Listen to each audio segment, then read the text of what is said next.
તમે જોઈ રહ્યા છો ફોરાજન કંપનીનું ચીકલેટ ઘાસ.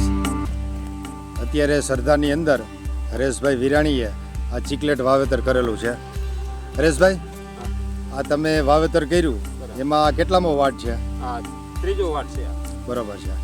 અને પશુને જે દૂધના ઢોર છે એને તમે કેટલું નાખો છો?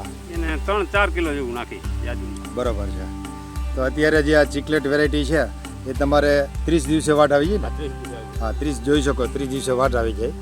અને પશુને જે દૂધના ઢોર હોય એને તમારે 5 કિલો નાખવાનું હોય છે. આની અંદર પ્રોટીનનું પ્રમાણ પુષ્કળ છે, એનાથી તમારું દૂધ ઘાટું બને અને ફેટનું પ્રમાણ વધે.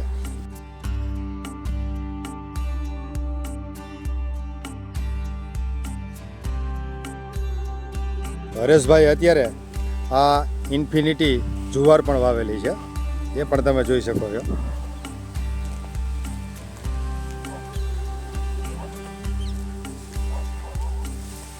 જો હરેશભાઈ ઇન્ફિનિટી જુવાર વાવેલી છે.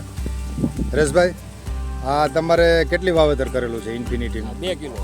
બરોબર છે. અને જે તમે ઇન્ફિનિટી વાવેતર કરેલું છે તો તમારે 40 ભેંસું છે ને? હા.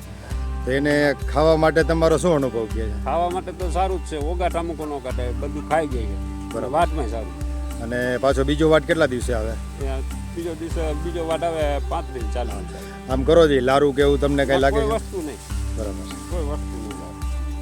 તો આ ઇન્ફિનિટી જુવાર અને આ ચીકલેટ ઘાસની વિશેષતા એ છે કે તમે એક વખત વાવ્યા પછી 2 વર્ષ સુધી ચાલે છે. તો હરેશભાઈએ આ બંને વેરાયટી વાવેતર કરેલું છે. એમને સરદારની અંદર 40 ભેંસું છે. તો એમનું કહેવાનું છે કે આ ખાવા માટે બહુ જોરદાર વેરાયટી છે.